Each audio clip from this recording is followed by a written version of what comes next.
அல்லேலூயா அல்லேலூயா அல்லேலூயா அல்லேலூயா. ஆண்டவரே பேசும், அடியவர் நாம் கேட்கிறோம் பேசும்.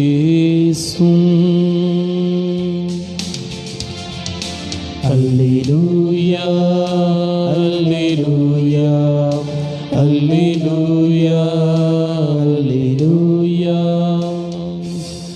ஆண்டவர் உங்களோடு இருப்பாராக. உம் ஆன்மாவோடும் இருப்பாராக. யோவான் எழுதிய தூய நற்செய்தியிலிருந்து வாசகம். ஆண்டவரே மாட்சி உமக்கே. அதிகாரம் 6, இறை வசனங்கள் 34 முதல். அவர்கள், ஐயா, இவ்வுணவை எங்களுக்கு எப்போதும் தாரும் என்று கேட்டுக்கொண்டார்கள். இயேசு அவர்களிடம், வாழ்வு தரும் உணவு நானே, என்னிடம் வருபவர்களுக்கு பசியே இராது.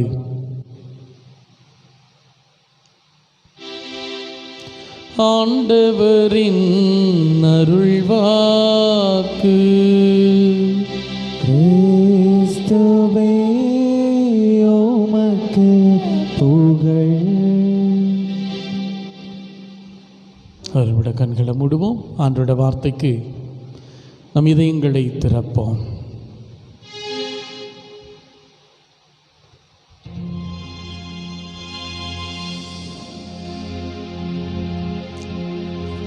உம்மைவிட யாரும் இல்லை ஏசப்பா,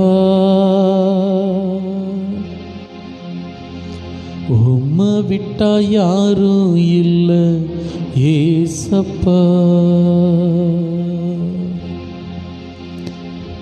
உம்மை விட யாரும் இல்லை ஏசப்பா,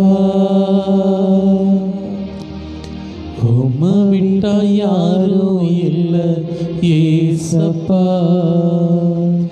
நீங்க போதும் எனக்கு, நீங்க போதும் எனக்கு, நீங்க போதும், நீங்க போதும், நீங்க போதும் எனக்கு, நீங்க போதும் எனக்கு, நீங்க போதும் எனக்கு, நீங்க போதும், நீங்க போதும், நீங்க போதும் எனக்கு.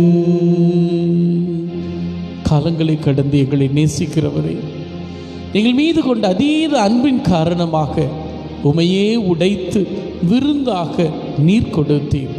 உடலாக இரத்தமாக எம்மோடு ஒவ்வொரு நாளும் இந்த திருப்பலியின் வழியாக நீர் பங்கேற்கிறீர். உமை பெறுகிற நாங்கள் மறு கிறிஸ்துவாக வாழ்வதற்குரிய அருளை ஆசிரை நிறைத்து தரும்படி மகிமையான கரங்களில் ஒப்புக் கொடுக்கிறோம். நற்கருணை என் வாழ்க்கையில் எவ்வளவு முக்கியமானது என்பதை உணர்ந்து கொண்டு புரிந்து கொண்டு ஆழமான நம்பிக்கை விசுவாசத்தை வளர்ப்பதற்குரிய சூழ்நிலைகளை உருவாக்கும்படி செபிக்கிறோம். தேவருடைய பிரசன்னம் தொடர்ந்து எங்களை வழி நடத்தும்படி செபிக்கிறோம். செபம் கேட்டு ஆசிர்வதியும் ஜீவனுள்ள நல்ல பிதாவே, ஆமென்.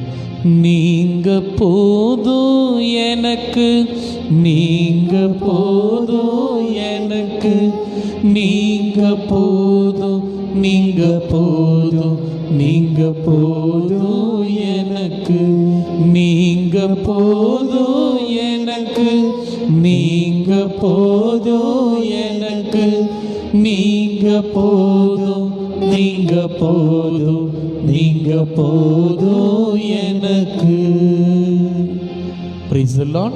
Praise the Lord. Praise the Lord. Praise the Lord. Hallelujah. Hallelujah. Hallelujah. Hallelujah. Hallelujah. Hallelujah. வாசிக்கலாம் 2 கொரிந்தியர் 5:7. 2 கொரிந்தியர், நாம் காண்பவற்றின் அடிப்படையில் அல்ல, நாம் காண்பவற்றின் அடிப்படையில் அல்ல, நம்பிக்கையின் அடிப்படையிலேயே வாழ்கிறோம். நம்பிக்கையின் அடிப்படையிலேயே வாழ்கிறோம். காண்பவற்றின் அல்ல, நம்பிக்கையின் அடிப்படையில் வாழ்கிறோம். இன்னைக்கு காலையில் வாட்ஸ்அப்பில் ஸ்டேட்டஸ் வந்துருந்துச்சு, எடுத்து என்னோட ஸ்டேட்டஸாக வச்சேன். ரொம்ப பொருத்தமான ஒரு வார்த்தையாக இருந்துச்சு. இன்னைக்கு நம்ம எல்லாம் செய்யக்கூடிய ஒரு காரியம்தான். எதை இறக்கி வைக்கணுமோ அதை இறக்கி வைக்காமல் தூக்கி சந்தோஷமாக சுமந்துக்கிட்டு இருக்கிறோம். எதை மறக்கணுமோ அதை மீண்டும் மீண்டும் மீண்டும் நினைவுபடுத்தி கொண்டிருக்கிறோம். எது பிடிச்சிருக்கு எது பிடிக்கலை தெரியாமல் ரெண்டுக்கும் நடுவில் மாட்டிக்கிட்டு மிகுந்த சிரமங்களை அனுபவித்து கொண்டிருக்கிறோம். இதுக்கு எல்லாத்துக்கும் சேர்த்து ஒரு பேர் கொடுக்கணும் அப்படின்னா இதுதான் வாழ்க்கை. இதுதான் வாழ்க்கை. இன்னைக்கு பல சமயங்களில் எதற்காக நாம் ஜெபிக்கிறோம், எதற்காக திருவிருந்து கொண்டாட்டங்களில், திருவிழா, திரு அருட்சாதன கொண்டாட்டங்களில் பங்கெடுக்கிறோம், திருப்பலிகளில் நாம் பங்கெடுப்பதற்கான காரணம் என்ன? எதுக்காக பூசைக்கு வர்றோம்?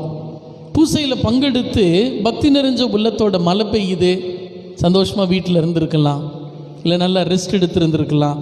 ஏன் இந்த 5வது வார நவநாள் இன்னைக்கு நான் கண்டிப்பாக என்ன ஆனாலும் சரி, புயல் வீசினாலும் சரி நான் போவேன் அப்படின்னு நீங்கள் வந்தீங்க அப்படிங்கிறதுக்குரிய காரணம் என்ன அப்படின்னு பார்க்குறப்ப இந்த இறைவன் மீது நாம் கொண்டிருக்கிற அளவு கிடந்த அன்பு, அளவு கிடந்த பாசம். வாசிக்கலாம். நீதிமொழிகள் புத்தகம் 3வது அதிகாரம் 5-6 சொல்லுகிற இறை வார்த்தை நமக்கு கற்றுக் கொடுக்கிற பாடம் ரொம்ப அழகானது. இந்த 1-2 வசனத்தை மட்டும் நம்ம மனசில் எப்பவும் வச்சுக்கிட்டோம்னா நம்ம வாழ்க்கை ஆசீர்வதிக்கப்பட்டதாக இருக்கும். நீதிமொழிகள் புத்தகம் 3வது அதிகாரம் 5-6 இறை வார்த்தைகள். முழு மனதோடு ஆண்டவரை நம்பு. ஆண்டவரை நம்பு. உன் சொந்த அறிவாற்றலை சார்ந்து நில்லாதே. நீ எதை செய்தாலும் ஆண்டவரை மனதில் வைத்து செய். அப்போது அவர் உன் பாதைகளை செம்மையாக்குவார். இன்னைக்கு எல்லாருக்கும் ஆசை, இந்த ஆண்டவர் எப்போ என் குடும்பத்தை ஆசீர்வதிப்பார், எப்போ என்னை தனிப்பட்ட விதத்தில் என் கண்ணீரை தொடப்பார், எப்போ என் வாழ்க்கையில் ஒரு ஏற்றத்தை கொடுப்பாரு, எப்போ என் வாழ்க்கையில் ஒரு மாற்றத்தை கொடுப்பாரு, எப்போ என் வாழ்க்கையை ஆசீர்வதிச்சு மற்றவங்களுக்கெல்லாம் ஒரு எடுத்துக்காட்டா எழும்பி பிரகாசிக்கிற ஒளியாக என்னை எப்போ ஏற்படுத்துவார். ஒரு குழப்பம் எல்லாத்துக்கிட்டையுமே இருக்குது. சொந்த அறிவாற்றலை சார்ந்து நில்லாதே, இந்த உயிருள்ள ஆண்டவரை முழுவதுமாய் நம்பு. Trust him. அதுபடி இந்த மரிய குரற்றி ரொம்ப அழகா சொல்றாங்க சொற்றொடரில், மனித குலத்தின் மீது இந்த கடவுள் எந்த அளவு ஆழமாய் அன்பு செய்திருக்கிறார், அக்கறை கொண்டிருக்கிறார் அப்படிங்கிறத சுட்டி காட்டுகிற ஒரு அடையாளம் அல்லது சுட்டி காட்டுகிற ஒரு பொருள் அப்படின்னா நற்கருணை. He loves us so much. எந்த அளவு நம் மீது அக்கறை கொண்டு இருக்கிறார் அப்படின்னா, விண்ணகம் துறந்து மன்னகம் வந்து அடிமை நிலை ஏற்று நமக்காக இந்த சிலுவையில் மரித்து ஒவ்வொரு திருப்பலியிலும் தன்னையே கையளிப்பதற்குரிய சூழ்நிலைகளை உருவாக்குகிறார். சும்மா வார்த்தையில் சொல்லலை. மத்தேயு 28:20 இந்த உலகம் முடியும் மட்டும் என்னாலும் நான் உங்களோட இருப்பேன் அப்படின்னு வார்த்தையில் சொல்லலை. ஒவ்வொரு நாளும் இந்த நற்கருணை வழியாக, இந்த அப்ப ரசத்தின் வழியாக, இந்த கல்வாரி வழியில் நம்மோடு உடன் இருக்கிறார், உடன் பயணிக்கிறார். ரொம்ப அழகான ஒரு உதாரணம். 1839 ஆண்டு நடந்த ஒரு சம்பவம். ஜான் பேட்டன் அப்படிங்கிற ஒரு மிஷனரி ஊழியர். இன்டர்நெட்டில் நீங்கள் வாசித்து பார்க்கலாம். 1839 தெற்கு பசிபிக் மகா சமுத்திரத்தில் ஒரு 80க்கும் மேற்பட்ட சின்ன சின்ன தீவுகள் அங்கே இருந்துச்சு. அந்த சின்ன சின்ன தீவுகள் கிறிஸ்துவை அறியாத ஒரு இடமாக, தலமாக இருந்தது. அந்த இடத்துல இருந்த மக்கள் யார் அப்படின்னா மனித மாமிசத்தை உண்கிறவர்கள். 1839 தொடர்ச்சியாக 7 ஆண்டுகள் 40க்கும் மேற்பட்ட இறை பணியாளர்கள் நற்செய்தி அறிவிக்க அங்கே போனாங்க. போன யாருமே 1 வாரம் 10 நாள் 1 மாதத்துக்கு மேலே இருக்க முடியல. மாட்டிக்கொண்டார்கள். அந்த பழங்குடியின மக்கள் அவரை உணவாக உட்கொண்டார்கள். நீண்ட இடைவெளி 19 ஆண்டுகளுக்கு பிறகு அந்த பயிற்சியில் இருந்த இளைஞர்களுக்கு மத்தியில் அன்னைக்கு அந்த ஆயர் கேட்குறார், உங்களுடைய எதிர்கால லட்சியம் என்ன? நீங்கள் என்ன ஆகணும்னு விரும்புகிறீங்க? உங்களுடைய நற்செய்தி பணி எப்படி இருக்கணும்னு ஆசைப்படுறீங்க? அப்படிங்கிறப்ப இந்த ஜான் பேட்டன் அப்படிங்கிற இளைஞன் எழுந்து நின்று சொல்லுகிறான், எந்த இடத்தில் எனக்கு மூத்தோர் இந்த நற்செய்தி அறிவிப்பதற்கு எனக்கெல்லாம் ஒரு எடுத்துக்காட்டாக இருக்கிறார்களோ அவர்கள் சென்று நற்செய்தி அறிவித்த அந்த தெற்கு மகா சமுத்திரத்தில் நானும் பணியாற்ற வேண்டும் என்று விரும்புகிறேன். தூக்கி வாரி போட்டுச்சு ஆயிருக்கு. என்னப்பா சொல்கிற? அது கேனிபல்ஸ், மனித உயிரை சந்தோஷமாக சாப்பிடக்கூடியவங்க. அவங்கக்கிட்ட போய் நீ பணி செய்யணும்னு ஆசைப்படுறியா? நீ ரொம்ப சின்ன பையன், நீ இளைஞன், நீ ஏன் அந்த ரிஸ்க் எடுக்கணும்னு விரும்புகிற? ஒரு 50 வயசு 55 வயசு 60 வயசு முடிஞ்சிருச்சு, நீ வாழ்ந்து ஒன்றும் பிரயோஜனம் இல்லை அப்படிங்கிறவங்க அங்கே போய் ரிஸ்க் எடுக்கலாம். ஒருவேளை அறிவிக்கப்பட்டாலும் சரி, அறிவிக்கப்படலைன்னா செத்தாலும் பரவாயில்ல அப்படின்னு ரிஸ்க் எடுக்கலாம். நீ சின்ன பையன், உன்னை எப்படி நான் ரிஸ்க் எடுக்கிறது? யுவர் மல்டி டேலண்டட், நீ இவ்வளவு திறமைசாலியாக இருக்கிறாய், இவ்வளவு ஆற்றல் பெற்றவனாக இருக்கிறாய், உன்னை மறைமாவட்டம் இழக்க விரும்பவில்லை. அவர் சொல்கிறார், திரும்ப கேட்குறார் ஆயர்கிட்ட, ஆண்டவரே நீங்கள் எத்தனை வருஷம் வாழ்வீங்க? ஆண்டவருக்கு புரியல, ஏப்பா கேட்குற? இல்லை, எத்தனை வருஷம் வாழ்வீங்க? ஒரு 70, இன்னும் கொஞ்சம் நல்லா இருந்தால் 75. எப்படியும் நிச்சயமாக நீங்களும் ஒரு நாள் மரணிப்பீங்க, நானும் ஒரு நாள் மரணிப்பேன் இல்லையா அப்படின்னு இந்த ஆயர் கேட்குறார். ஆமா. இறந்ததும் என்ன ஆகும்? உடலை பூமிக்கடியில் புதைப்பாங்க. புதைச்சதுக்கப்புறம் என்ன ஆகும்? மண்புழு சாப்பிடும். புழு சாப்பிட்டா என்ன, மனிதர்கள் சாப்பிட்டா என்ன? ஆனால் எனக்கு இருக்கிற இந்த ஒரு வாழ்க்கை ஆண்டவரை அறிவிப்பதில் சந்தோஷமாய் மகிழ்ச்சி நிறைந்த உள்ளத்தோடு இறந்தாலும் பரவாயில்லை என்று விரும்புகிறேன். எனக்கு அந்த பணியை கொடுங்கள், நான் அவர்களுக்கு பணி ஆற்ற விரும்புகிறேன்னு சொல்லி சொன்னார். நற்கருணை துணையோட 93 ஆண்டுகள் மிக சிறப்பான ஒரு பணி செய்து 76 அந்த பகுதியில் இருந்தக்கூடிய சின்ன சின்ன தீவுகளில் கிறிஸ்து அறிவிக்கப்பட்டார். கிறிஸ்துவை தாகம் நிறைந்த உள்ளத்தோடு வாழ்வதற்குரிய சூழ்நிலைகளை உருவாக்கினார். அவர் சொன்ன வார்த்தைகள், கடைசி நாட்களில் உயிர்ப்பிக்கப்படுகிற போது, ஆண்டவருக்கு முன்னால் நடுத்தீர்ப்புக்கு உயிர்ப்பிடப்படுகிற போது நான் மகிழ்ச்சி நிறைஞ்ச உள்ளத்தோடு வரணும். அதுக்கு நிச்சயம் எனக்கு வைராக்கியம் தேவை, அதுக்கு நிச்சயம் எனக்கு நம்பிக்கை தேவை. அந்த நம்பிக்கையை இந்த நற்கருணையை ஒவ்வொரு நாளும் பெறுகிற போது நான் பெற்றுக்கொள்கிறேன். கடவுள் வல்லமையாய் பயன்படுத்தினார். நற்கருணையின் வழியாக அவருக்கு புது தெம்பூட்டினார். அவர் ஏற்புடைய சாட்சியாய் மாறினார், வாழ்ந்தார். இன்னைக்கு அதே நற்கருணையைத்தான் நீங்களும் நானும் பெறுகிறோம். மொதோ அந்த புது நன்மை பெறுகிற போது இருக்கிற அந்த ஆர்வம், இருக்கிற அந்த தாகம் நாளடைவில் நாளொரு மேனி பொழுதொரு வண்ணமாய் தொடர்ந்து பெறுகிற போது ஏன் அந்த ஒரு வாஞ்சை நம்மிடத்தில் இல்லாமல் இருக்கிறது? ஏன் அந்த ஒரு வாஞ்சை நம்மிடத்தில் குறைந்து போகிறது? ரொம்ப அழகா யோவான் செய்தி 6வது அதிகாரம் 53வது இறை வார்த்தை சொல்கிறது. இயேசு அவர்களிடம் உறுதியாக உங்களுக்கு சொல்கிறேன், மானிட மகனுடைய சதையை உண்டு அவருடைய இரத்தத்தை குடித்தால் ஒழிய, இரத்தத்தை புசித்தால் ஒழிய நீங்கள் வாழ்வு அடைய மாட்டீர்கள். உண்மையிலுமே இன்னைக்கு ஒரே ஒரு கேள்வி மட்டும் நீங்கள் நைட் படுக்கிறதுக்குள்ளே யோசிச்சு பாருங்க. வாழ்வடைய நான் உண்மையில் விரும்புகிறேனா? வாழ்வுனா என்ன? What is true life? உண்மையான வாழ்க்கைன்னா என்ன? இன்றைக்கி நான் இருக்கிற பதவியா, இன்றைக்கி நான் இருக்கிற நிலையா, இன்றைக்கி நான் எனக்கு இருக்கிற பெருமையா, இல்லை இன்றைக்கி எனக்கு இருக்கிற திறமையா, இல்லைக்கு நான் இருக்கக்கூடிய நிலைப்பாடா? கிடையாது. உண்மையான வாழ்வு அப்படிங்கிறது என்ன அப்படிங்கிறத உணர்ந்து கொள்ள, புரிந்து கொள்ள அழைக்கப்படுகிறோம். இன்னைக்கு அநேக கத்தோலிக்க திருச்சபையில் இருக்கக்கூடிய புனிதர்கள் அந்த புனிதத்துவத்தை அடைவதற்கு அடிப்படையான காரியம் என்ன அப்படின்னா நற்கருணை. அந்த புனிதத்துவமான வாழ்க்கையை அடைவதற்கு அவர்கள் பட்ட பாடுகள், சந்தித்த வேத கலாபனைகள், தங்கள் இன்னுயிரையும் கூட மகிழ்ச்சி நிறைந்த உள்ளத்தோடு அவ்வளவு கொடுமைகளுக்கு மத்தியிலும் அவ்வளவு பிரச்சனைகளுக்கு மத்தியிலும் சந்தோஷமாய் கொடுக்க முன்வந்தார்கள் என்று சொன்னால் அவர்கள் பெற்ற அந்த நற்கருணையிலிருந்து கிடைக்கக்கூடிய வலிமை, வல்லமை அவர்கள் எடுத்துக்காட்டாய் வாழ்வதற்குரிய சூழ்நிலைகளை உருவாக்கியது. யோசிச்சு பாருங்க, மத்தேயு அழைக்கப்பட்டப்ப நல்ல வசதி குறைவாக இருந்துச்சா? இல்லையே.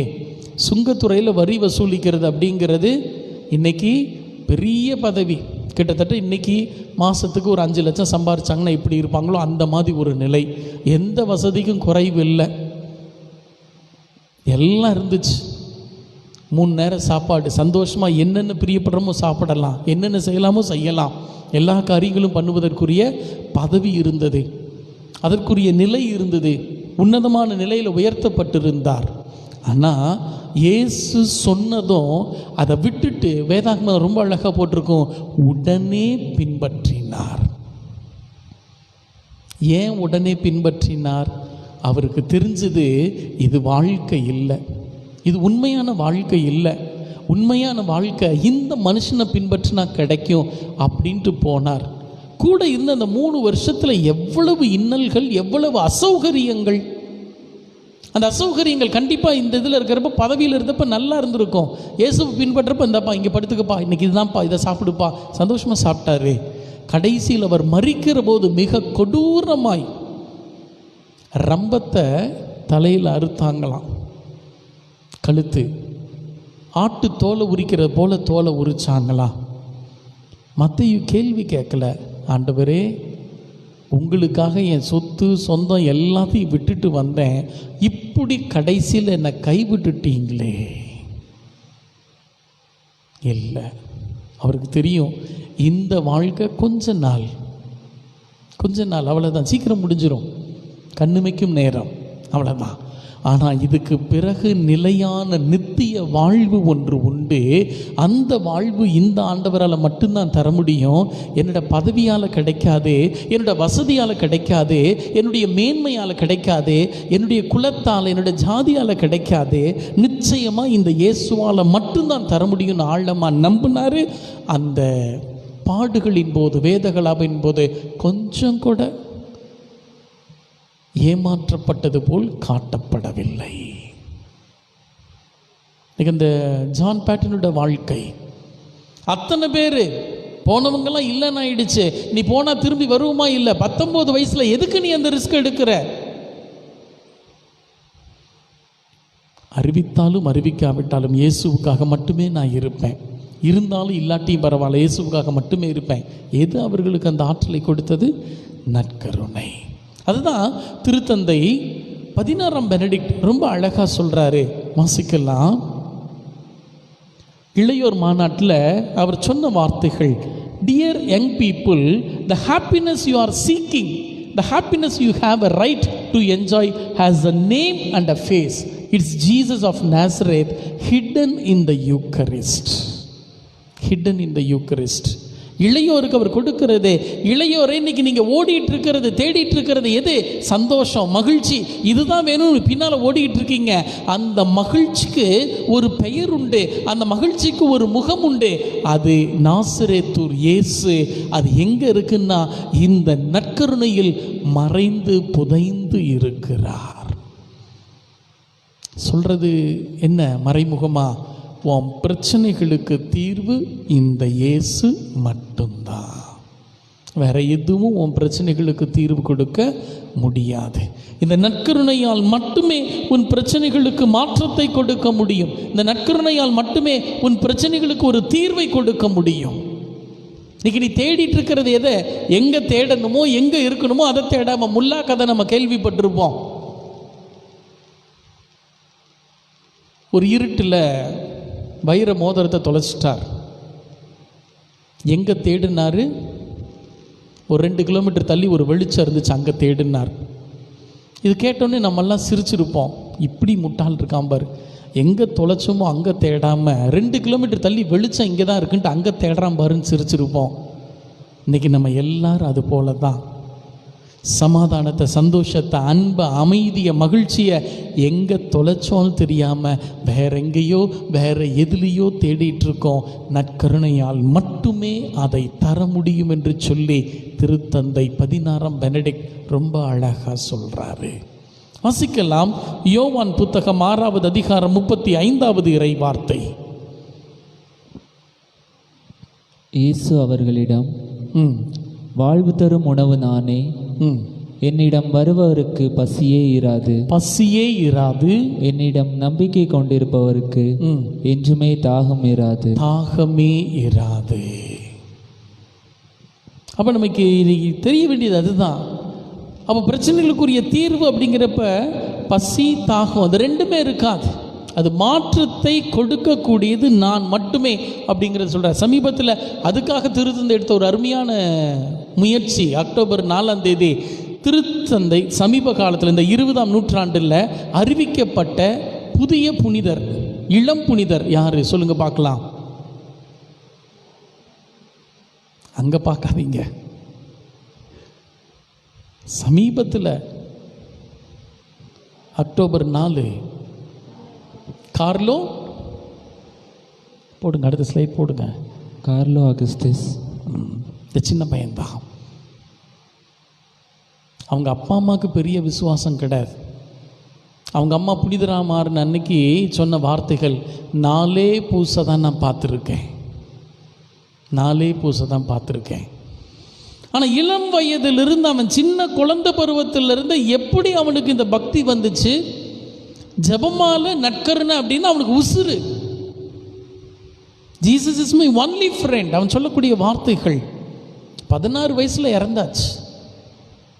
இன்னைக்கு தாய் திருத்தந்தை அறிமுகப்படுத்துகிற போது சொல்கிறது, இந்த 21ஆம் நூற்றாண்டின் முதல் புனிதர் இளம் வயதில் 16 வயசில்.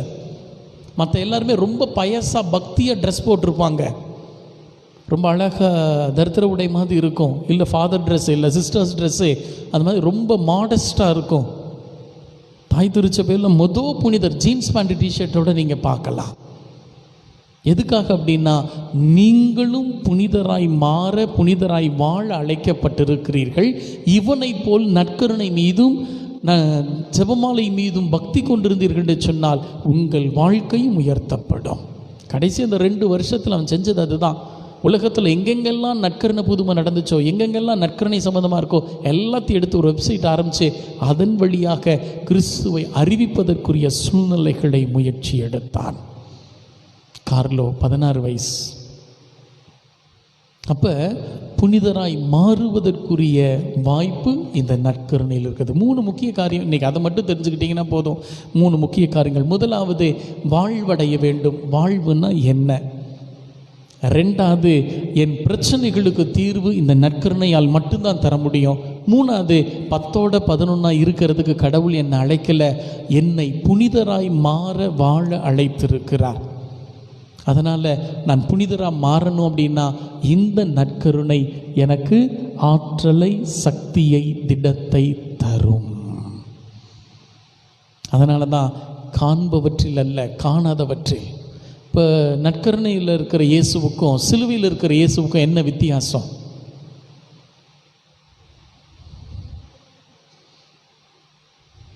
நற்கருணையில் இருக்கிற இயேசுவுக்கும் சிலுவையில் இருக்கிற இயேசுவுக்கும் என்ன வித்தியாசம்? எதில் மறைவாக இருக்கார், எதில் வெளிப்படையாக இருக்கார்? நற்கருணையில். சிலுவையில் இயேசு தெரிகிறாரே, ஆனால் அங்கே உயிரோடு இல்லை.